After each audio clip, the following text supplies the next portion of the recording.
Rafa Rius, buenos días. Hola, Manolo y nuestra audiencia. Buenos días. Pues vamos a hablar de actualidad y vamos a empezar por lo último que se rumorea, se supone, se comenta en los mentideros políticos de la izquierda a la izquierda de la izquierda, más a la izquierda, aún. Menos izquierda, ¿eh? No, no exageremos. Bueno, como algún medio de comunicación ha hecho saber, otros han comentado, algunos otros han tertuliado. Dicen que Irene Montero, perdón, se abre a unir las izquierdas tras la renuncia de Yolanda Díaz. Entrecomillado dice, tenemos que coger el guante de Rufián. Pues eso es una novedad, porque hace medio telediario eh, no se juntaban con nadie en Podemos, ni con los de un lado, ni los otros, no han acudido a ningún sitio, iban por libre y pensaban presentar candidaturas como Podemos. Y de repente dicen que no se puede despreciar la llamada de Rufián a las horas de que Yolanda Díaz haya dicho, bueno, lo dejo, pero no del todo Pero sigo de tampoco. ministra. De ministra tiene que seguir porque está en el gobierno, pero que no va a ser candidata a las próximas elecciones, vamos, que no se va a presentar a que la nombren como cabeza de lista por Madrid, que suele ser siempre el cabeza de lista que además se le supone que si ganara sería el presidenciable o la presidenciable. Hombre, Que- en el caso de Sumar no es precisamente esa la cuestión, ¿no? De que va a ganar. Pero Bueno, bueno, pero es eso lo que se dice, ¿no? Que el que va de número uno en Madrid es el que opta a la presidencia del gobierno. De cualquier partido, ¿eh? Del sea del que sea. Bueno, usted dirá, ¿qué le parece? pues me parece que el cambio de postura evidente, por otra parte, de Irene Montero y de Ione Belarra obedece más bien a cuestiones estratégicas más que ideológicas. Mm, Porque de un lado por los pobres resultados autonómicos que ha tenido Podemos en solitario y por la deriva electoral bastante negativa que era de prever incluso de cara a las generales. Y por otra parte, por algo que, bueno, es una suposición mía, pero que creo que es importante porque me huele que las cuestiones personales, es decir, las enemistades personales y el no me cae bien esta o la otra o el otro, cuentan bastante a la hora de pactar alianzas y demás.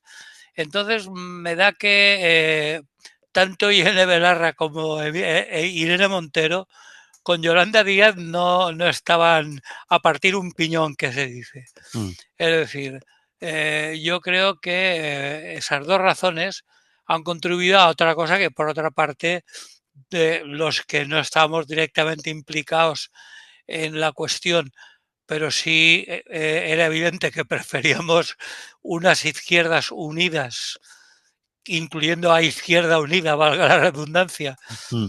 que un triunfo clamoroso del PP Vox, pues nos alegramos, ¿no? Es decir, y es algo que eh, era una cosa que ya pusimos de relieve cuando comentamos el acto de Gabriel Rufián y de Delgado y que era evidente. Es decir, por pura estrategia electoral, 14 partidos en el mismo territorio, pues evidentemente aquello no tenía ningún sentido, sobre todo como también hemos comentado en las provincias de la España vaciada, ¿no? En las provincias que se juegan tres o cuatro escaños, Mm. cinco como máximo, ¿no? Entonces, bueno, la medida es lógica y por otra parte, una vez superado el escollo, que últimamente se estaba convirtiendo en un escollo de Yolanda Díaz, pues parece ser que ha facilitado eso que Irene Montero calificaba como la recogida de guante de Rufián, ¿no?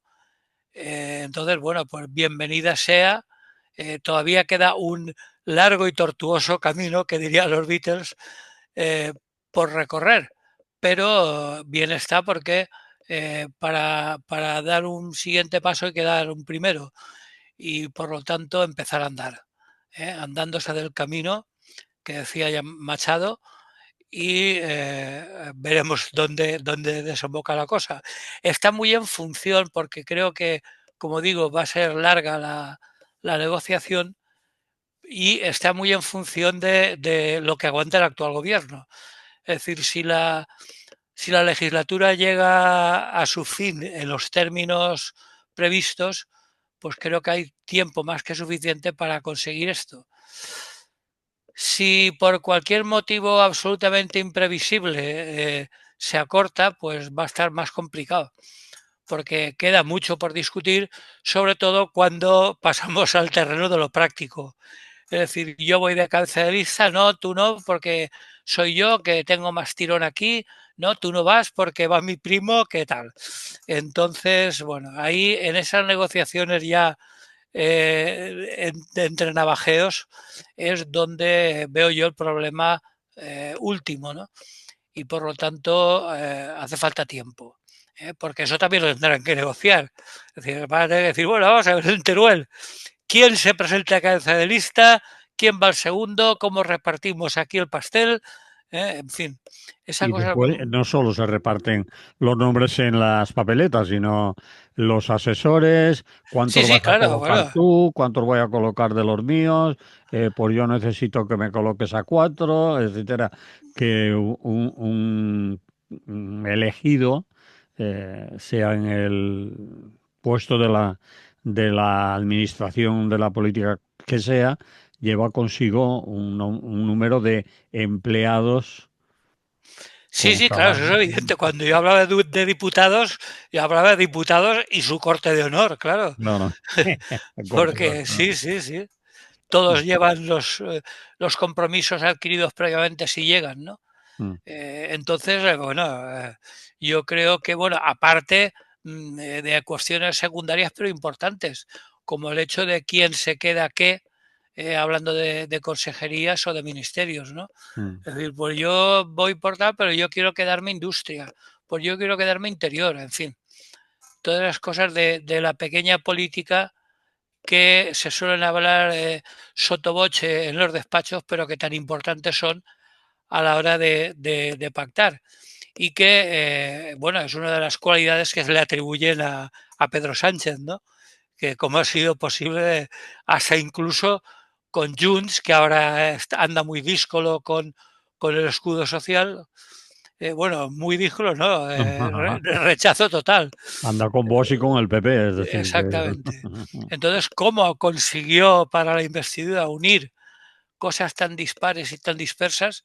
Es uno de los méritos que se le atribuye a Pedro Sánchez. Bueno, pues muchas toneladas de ese mérito harían falta para conseguir la unión de alguien tan desunido históricamente como todos los partidos que se reclaman de izquierdas, ¿no? En fin, deseémosles lo mejor y esperemos a ver qué pasa. Muy bien, pues ahí lo dejamos como reflexión. Seguiremos hablando del tema, obviamente, porque esto va Hombre, para queda largo, mucho recorrido. tendrá mucho recorrido. Vamos con otra cosa que a lo mejor a la gente no le parece nada actual, incluido yo, que te he preguntado, ¿y ahora cómo me sales tú con Irak? Y me lo has explicado, pero ahora se lo vas a tener que explicar al personal que nos escucha. Irak, una larga guerra olvidada, titulas tú. Sí, es olvidada, pero que en la historia reciente de España eh, supuso la primera gran movilización popular del siglo XXI, ¿no? Mm, Recordemos el no a la guerra y las primeras grandes manifestaciones eh, como rechazo contra el envío de tropas y contra la guerra en general, ¿no? Porque este mes de marzo se cumplen 23 años de la invasión de Irak por parte de Estados Unidos y sus aliados, mm, entre otros la España de Ansar, ¿eh? El señor Aznar. Y bueno, la invasión de Irak fue la primera respuesta tras el ataque islamista a las Torres Gemelas, que fue contestado porque era una cuestión de orgullo nacional. Y la primera, por otra parte, la primera gran mentira, corroborada, por cierto, de manera entusiasta por Aznar, de la existencia de armas de destrucción masiva en manos de Saddam Hussein, que es lo que proporcionó la excusa para invadir Irak. Que luego, evidentemente, como ahora sabemos, Aznar ya lo decía, hombre, si hubiera sabido lo que sabía, pues no hubiera dicho que yo les aseguro que hay armas de... Pues bocazas, boca chanclas. Si no lo sabías, mejor cállate hasta que no lo contrastes y estés bien seguro, ¿no? Bueno, dejemos a Aznar en paz que nos amarga la tarde. sí, Bien, entonces, bueno, como decía hace un momento, también fue la primera gran movilización social del siglo XXI en España contra la guerra. Recordemos los balcones repletos de sábanas con no a la guerra, mm, ¿eh? Y contra el envío de tropas españolas a Irak. Recordemos que primero iban en plan de logístico, luego ya se implicaron más, sobre todo eh, en la parte del Golfo Pérsico, en Basora sobre todo. Y bueno, yo creo que fue algo muy importante en lo que se llama la geoestrategia internacional y que además inauguró negativamente, claro, el siglo XXI en cuestión de guerras internacionales, ¿no? mm. Porque además fue en Irak, que Irak es una nación que está enclavada en una de las regiones del mundo donde empezó todo, históricamente. Es decir, ¿Qué eran quiere mesos decir? ¿Qué quiere decir eso de empezó todo? en la historia antigua. A ver, Es donde empezó la civilización. explícate ¿Eh? más, que para los ignorantes. Mesopotamia, que es el Ajá, actual Irak y una pequeña parte de Siria, mm, la que está en los ríos Tigris y Éufrates que nacen en Siria, y luego a lo largo de todo Irak hasta su desembocadura en el Golfo Pérsico. Y la región se llamaba en griego Mesospotamos, es decir, lo que hay entre los ríos, eh, la región de Entre Ríos, no la de Argentina, sino aquella. mm, Bueno, pues la vasta tierra entre el Tigris y el Éufrates, que era una tierra muy fértil, pasaba algo similar a lo del Nilo en Egipto, es decir, cuando llegaba la época de las lluvias se desbordaban y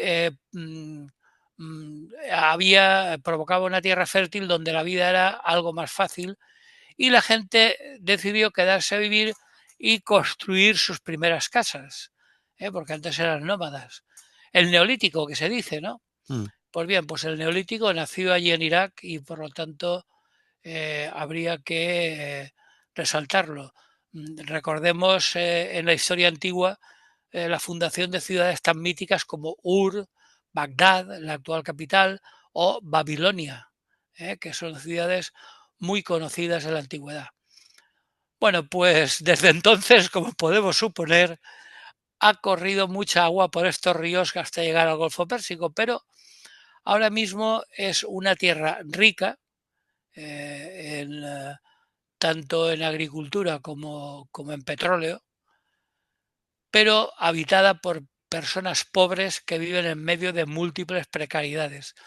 En estos momentos, por ejemplo, por citar una, está padeciendo increíblemente una grave sequía que le está llevando incluso a algo muy curioso que cuando lo leí tuve que contrastarlo varias veces en distintos medios para creérmelo. Está actualmente el gobierno de Irak está intercambiando agua por petróleo.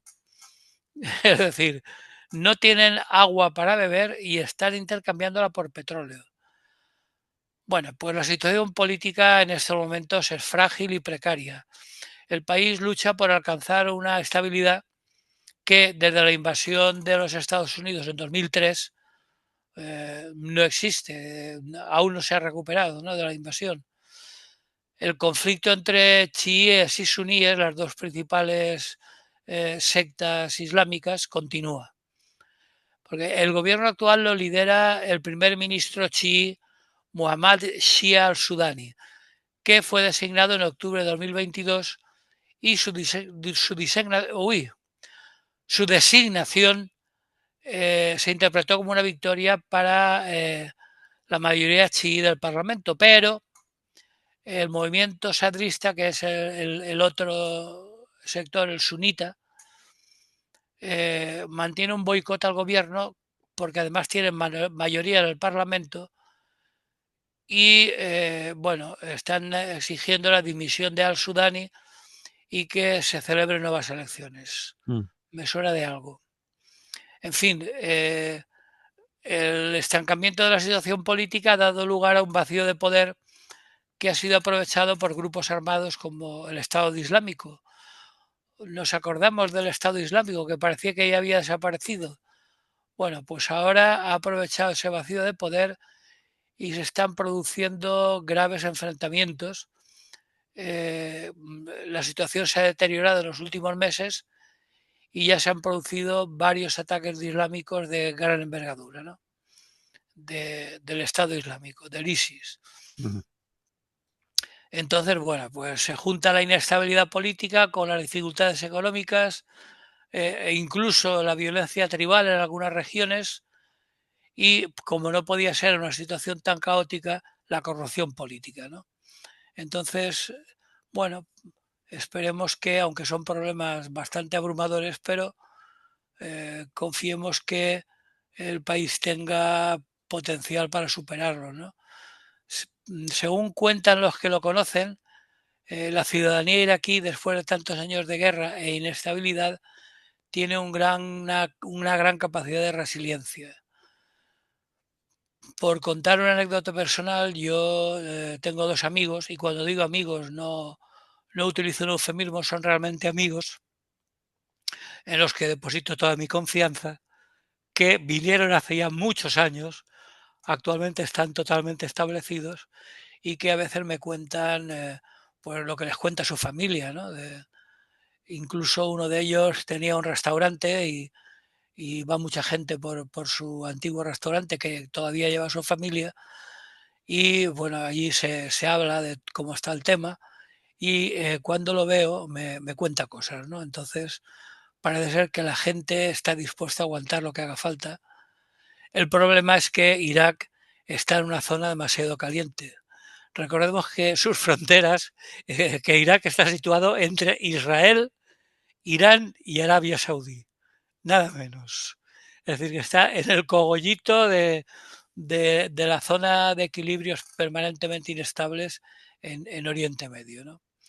Entonces, bueno, pues aprovechando que este mes de marzo se cumple, como digo, los 23 años de la invasión de Irak y además para demostrar que la gente cuando le tocan las narices también es capaz de levantarse, el gran movimiento social que hubo en España del no a la guerra, ¿eh? Pues simplemente, ya que se produjo en este mes de marzo, recordarlo. Muy bien, pues recordado queda. Rafa, y aquí podíamos poner una pausa y un poquito de música, ¿no? Pues sí, estaría muy bien.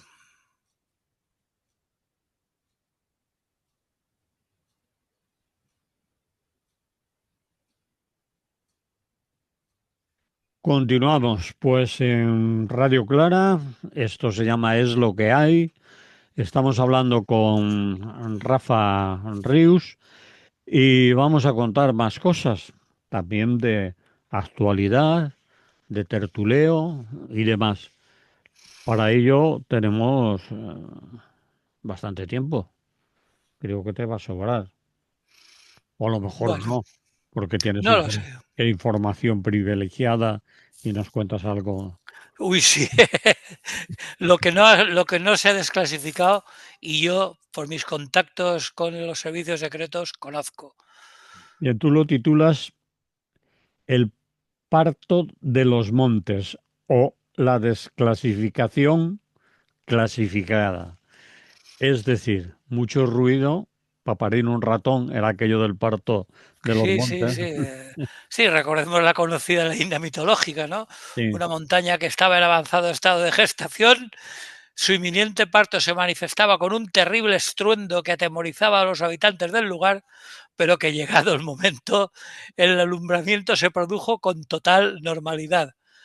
Pero fue gran sorpresa de los presentes cuando del vientre de la enorme montaña, mientras esperaban la aparición de un monstruo grande y terrible, surgió un pequeño ratoncillo. Bueno, pues lo mismo. Han descubierto una enorme expectación de lo que iba a suponer la desclasificación de los papeles del 23F, pero, pues bueno, más o menos lo del parto de los montes es lo que ha ocurrido en este país al que llaman España, coincidiendo con el 40 aniversario. Así que nuestro amado gobierno había anunciado pomposamente la desclasificación y la puesta a disposición pública de los documentos relativos a esa charlotada trágica, que me resisto a llamarlo intento de golpe de Estado, del 23F. Gran expectación que había levantado el anuncio de un parto informativo que, tal como se esperaba, ha consistido en un ratoncillo. Porque, por cierto, la primera y más importante desclasificación se produjo solo 3 meses después del 23F, con el asalto diseñado por el CSID al Banco Central de Barcelona, que eso ahora no lo han comentado apenas, Mm, con la burda y absurda excusa de una intención de robo o algo parecido, que permitió el acceso y la destrucción de todos los documentos comprometedores relativas al 23F que allí se guardaban, que yo no sé a qué santo el CSID guardó allí en Barcelona, que querían alejarlos de Madrid o qué sé yo. Son todas especulaciones, pero el caso es que lo que sí que se ha confirmado es que en el Banco Central de la Plaza de Cataluña, esquina con las Ramblas, se guardaban documentos muy comprometedores relativos a lo que sucedió 3 meses atrás, ¿no? En febrero. Bueno, otra chapuza de los servicios secretos, mm, porque la historia del asalto al Banco Central, de la que por cierto ya hay 2 películas que podemos ver para enterarnos de, bueno, son películas al fin y al cabo, pero dan una idea de lo que pasó. Porque por cierto, el rubio, que era el alias del jefe del operativo, pedía, como le habían ordenado, únicamente la puesta en libertad de nuestro valiente teniente coronel Tejero, que ahora, por cierto, como sabemos, la acaba de palmar, mm. y un avión en Barajas. Bueno, creo que un avión en Barajas y otro en el Prat, para que la cosa fuera más completa.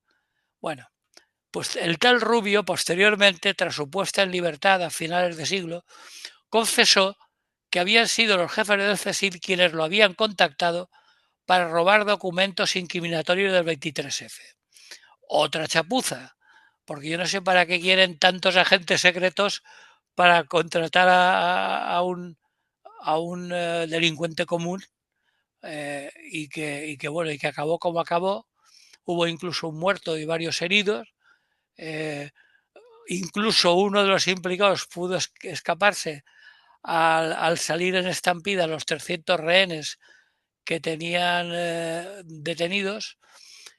Y bueno, lo de ahora, por 45 años después, que es de pronto casi medio siglo, pues no ha sido como la mayor parte de gente ha aceptado, y lo que se ha ido leyendo y oyendo por ahí, no ha sido sino una farsa de transparencia.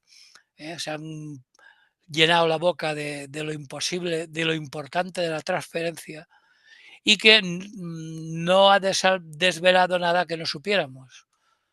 Porque yo he tenido la santa paciencia de leerme los documentos de los clasificados de la Guardia Civil, la policía, los mandos de las regiones militares y el CSID, y la verdad es que no hay nada que desvele lo que realmente querríamos saber, porque lo que he podido leer era lo que ya en un 99% ya sabía, ¿no? Es decir, documentación burocrática de escaso interés. Ese sería el resumen. Lo que han desvelado ahora, yo no sé si tú has leído algo, pero No, no. Solo he pero escuchado sorpresivamente tertulianos encarnizadamente discutiendo eso, lo que tú dices, cosas que se sabían, se medio sabían, se habían escrito, se habían publicado en muchos libros de gente que ni estaba allí ni había nacido, quizás en aquella época, pero que se atreven a tertuliar y lo más ahora, si quieres, a lo mejor ya tenía pensado hablar de eso. Esto le ha servido a alguien para pedir la vuelta del emérito, que confirma en estos papeles que nos que fue él salvó la quien salvó a democracia. España, sí, Así sí. es acojonante. Perdón por la presión. Perdón. Yo creo que, bueno, yo lo resumía diciendo que lo que he podido leer ha sido documentación burocrática de escasa interés. Sí, Es decir, pues bueno, pues conversaciones telefónicas repletas de tacos que no aportan nada. nada. Eh, Coño, hay que ver qué pasa, joder, y cosas de ese estilo, ¿no? En fin, una pérdida de tiempo. Y que, desde mi punto de vista, continúa velando el acceso a lo realmente incriminatorio y que demuestra las razones reales de la farsa de ese intento de golpe de opereta, cuyo, desde mi punto de vista también, evidentemente, su lema principal o su intención principal y única era salvar al rey. Es decir, eh, a pesar de que, como todos pudimos ver, fue una auténtica chapuza, una cosa quedaba clara. Todos los participantes lo hacían en nombre del rey. Es decir, desde Tejero a Milán del Bosch, pasando por Armada, todos lo hacían en nombre del rey. Y luego, claro, el rey, ¿qué va a decir? Ah, yo a mí que me registren, yo no sabía nada. ¿Eh? Cuando el Armada, que era ese que esa Esa autoridad autoridad militar eh, supuestamente militar que iba a llegar. Sí. que iba a llegar, que parece que ya es más que evidente que se trataba de Armada, Mm. pues había sido nada menos que tutor del rey. Pero el rey no sabía nada. Bueno, dejémoslo ahí porque nunca lo sabremos. Vamos, nunca va una evidencia total sobre ello, pero hay suficientes elementos para saber lo que pasó. Sin ir más lejos, el hecho de que tardara 7 horas en decidirse a salir por la tele para pararlo todo cuando ya vio que no había nada que hacer, ¿no? En fin, y bueno, y además es que lo tenía claro. Si fracasaba el golpe, el rey salía reforzado porque había salvado la democracia, como realmente pasó, que quedó como el gran valedor de la democracia y bueno, y el orden constitucional. Y si triunfaba, pues el rey sería el garante de una vuelta al orden franquista, de ese franquismo sin Franco que pretendían los golpistas, ¿no? Mm. Y bueno, y por supuesto, ni antes, ni ahora, ni me temo que nunca, se podrá sugerir que Juan Carlos estaba enterado o incluso que era cómplice, como muchos otros elementos probatorios demuestran que era cómplice en la movida, ¿no? Entre tanto, bueno, pues yo creo que la situación real iba por otros caminos, ¿no? En la sombra, los poderes fácticos estaban preparando lo que muy poco después pasó, que eran la subida de Felipe al poder, la entrada en la OTAN y en la Comunidad Económica Europea, la reconversión industrial, etcétera, etcétera, etcétera. Es decir, todo aquello que iba a conformar la transición a una supuesta democracia que iba a admirar al mundo y que, de paso, iba a proteger los intereses de los verdaderos amos del cortijo estatal. Un cortijo en el que los militares, como pudimos ver ese día, no eran sino los tontos útiles. De hecho, hay un fragmento muy, vamos, divertido por decir algo, en el que la mujer de Tejero está hablando con alguien dentro del Congreso y dice, ese tonto desgraciado que no se entera de nada, le han tomado el pelo de mala manera. Sí, La propia mujer de Tejero, que por cierto también estaba en el ajo. lo Bueno, han dejado tirado como una colilla, decía. sí, Bueno, sí, por eso sí. son los fragmentos de audio que hemos podido escuchar y son los más sensacionalistas que repiten una y otra vez en los medios de comunicación, las televisiones y tal. Pero sin embargo, quizás, y digo quizás los audios importantes, las comunicaciones entre el rey y las diferentes regiones militares, entre los generales, esas 7 horas, esas horas que pasaron de conversaciones telefónicas y llamadas de aquí para allá, esas no se han desclasificado. Ni se desclasificarán. Es decir, lo fundamental desde el punto de vista informativo y sobre todo a estas alturas, desde el punto de vista de estudio histórico, serían los contactos entre la zarzuela y las distintas regiones Mm, militares. mm. Es decir, a ver cuáles estaban a favor y cuáles eran tibias o cuáles estaban en contra, ¿no? Porque la única que lo tenía claro era creo que era la cuarta, ¿no? La de Valencia. Tercera, creo. O la tercera. Bueno, Mm. el señor Milán del Bosch, por Sí. entendernos. Esa era la única que además, con dos cojones, mi general, sacó Mm. los tanques a la calle, los trasladó desde Bétera a la ciudad de Valencia, dejó hecho unos zorros las carreteras eh, con las cremalleras de los tanques, en fin. Y todos pudimos ver decorando nuestras calles.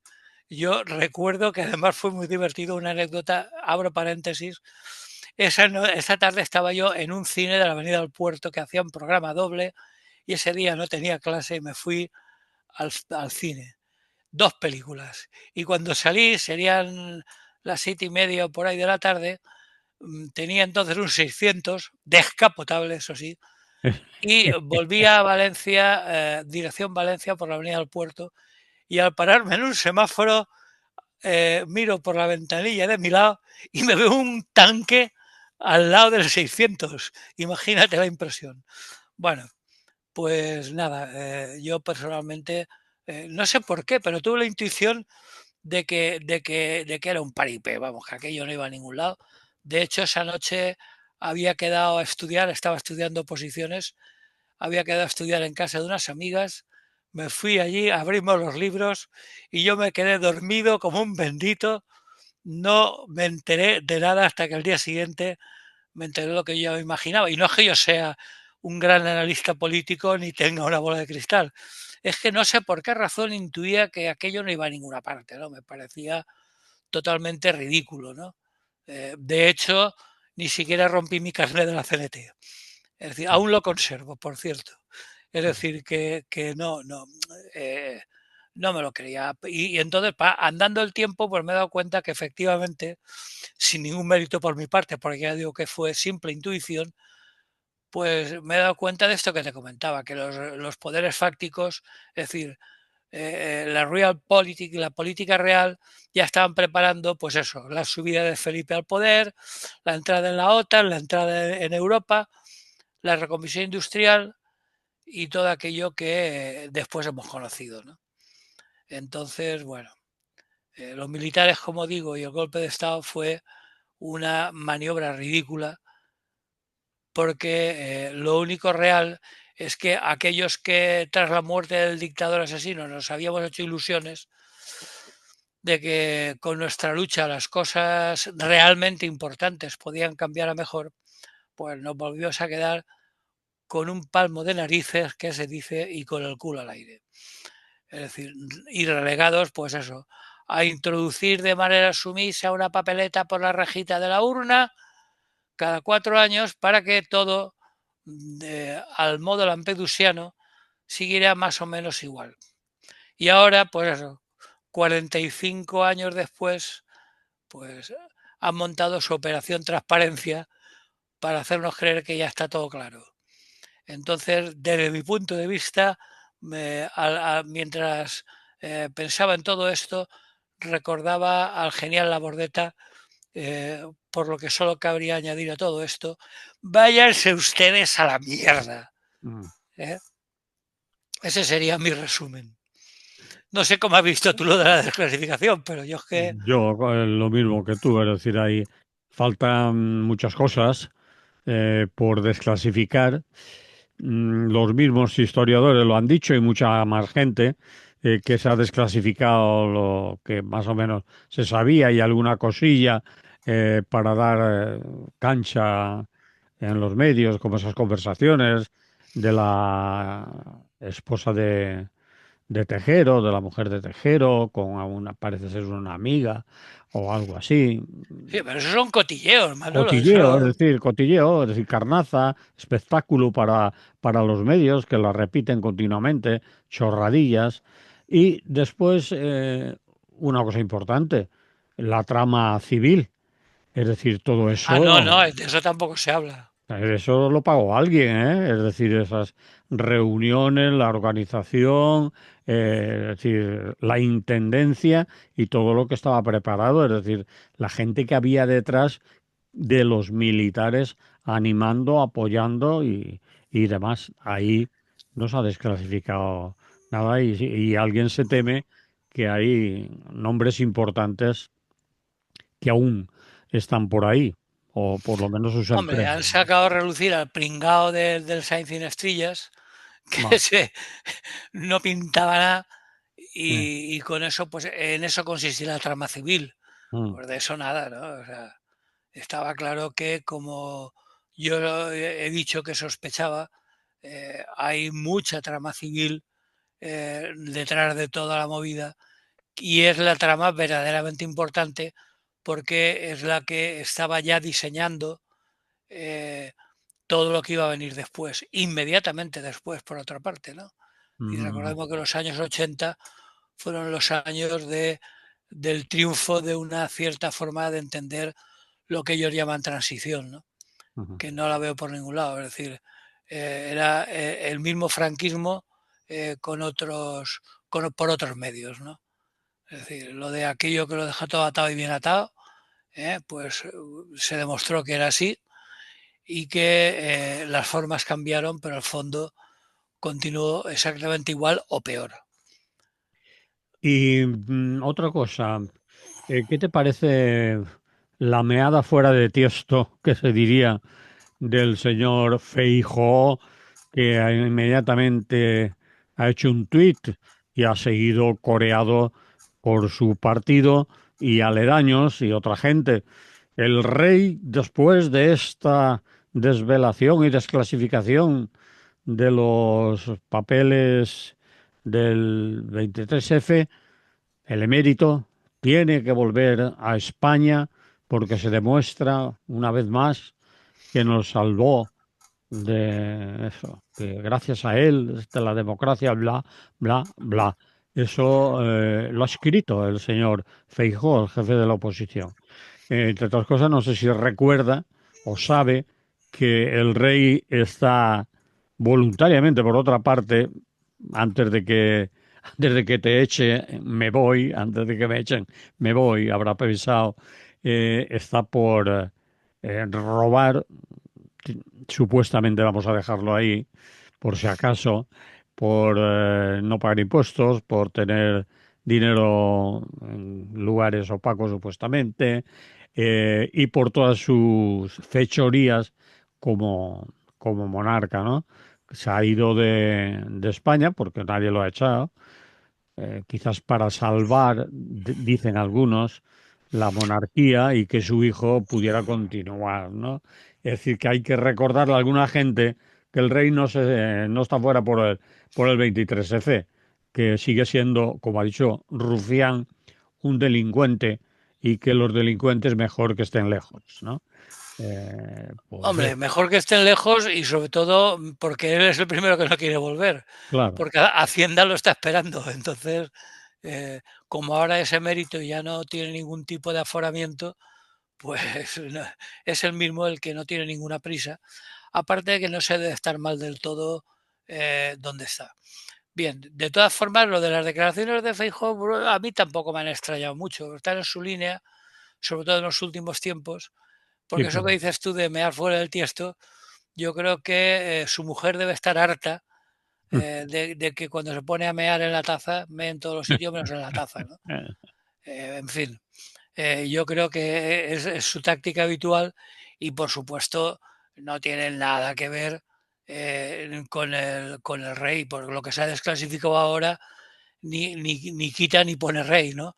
Es decir, lo que sospechábamos sigue siendo sospechoso, y los que pretendían exculparlo siguen sin poder explicar sus indecisiones, y lo único que pueden hacer es insistir todas las veces que haga falta en el mensaje de las 3 de la mañana. Lo único que no dirían es porque se produjo a las 3 de la mañana y no a las 8 de la tarde. ¿Eh? Mm. Porque eso me recordaba a Amazon el día de la Dana, ¿no? Es decir, el momento de la catástrofe, ¿dónde estaba? ¿Eh? Pues estaba el de sospechar llamando a todas las capitanías generales A a ver ver cómo. de qué pie cojeaban, ¿no? Mm. Entonces, bueno, pues lo que sabíamos ya seguimos sabiéndolo, los que sospechamos seguimos sospechándolo y las certezas que queríamos o que algunos ingenuos pensaban que se iban a desvelar en esta desclasificación, pues siguen sin desvelarse, es decir, las cosas realmente importantes. Porque a mí los cotillos de Tejero con su mujer y de Sáez Finestrilla con sus colegas, pues la verdad me dejan frío, no me interesan para nada. Eso sí, como tú decías, las tertulias durante media semana y lo que queda de la próxima, pues seguirán dando para que la gente hable de lo que sabe y sobre todo de lo que no sabe, incluso que gente, como tú decías, que no había ni nacido, pues se dedique a contar lo que vio y como si hubiera estado allí. Y bueno, y la farsa continúa. Muy bien, Rafa, pues a mí no se me ocurre nada más, como no sea reiterarnos en lo dicho, y veremos qué sigue pasando. Si quieres, acabamos aquí, o si quieres puntualizar algo, nos quedarían 2 o 3 minutos. No, yo lo único que puntualizaría, y eso sí que sería lo verdaderamente lamentable, es que los que en aquella época Éramos jóvenes, sí. éramos jóvenes, bueno, y de mente seguimos siéndolo, Sí, ¿por qué no? Bueno, pero nos habíamos hecho, creo yo, excesivas ilusiones, eh, incluso los que íbamos de escépticos libertarios, pues los anarquistas evidentemente también nos equivocamos de plano, aparte de que también deberíamos de hacer buena autocrítica de la época, que tampoco es que nuestra actuación fuera impecable. Y bueno, pues simplemente la tristeza que da volver la vista atrás y ver que todo aquello que habíamos pensado que podía suceder, que si luchábamos, militábamos y estábamos donde había que estar, pues las cosas podían cambiar a mejor. Pero, como decía, nos volvieron a dejar con el culo al aire. Ese hombre, sería mi triste resumen. de ¿No lo todas viste formas, así? habría ¿No que te recordar. sentiste así? Sí, sí, sí, yo creo que fue así, pero recordemos que seguimos en la lucha, que solo 4 meses después nació Radio Clara, solo 4 meses después Sí, sí, sí, sí. y que se hicieron actividades culturales y sindicales y que continuamos lo que para algunos eran épocas peligrosas y había muchos riesgos y se hablaba de asonadas, ruidos de sables y todo eso, pues hubo gente, mucha gente Que que estábamos continuó. allí. Ahí estamos. Vale.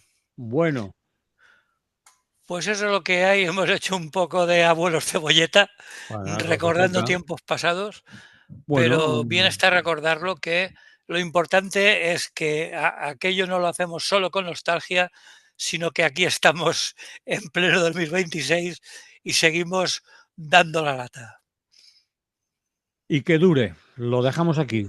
Muy bien, Rafa, hasta la semana que viene. Que vaya vale. bien. Salud y buen día.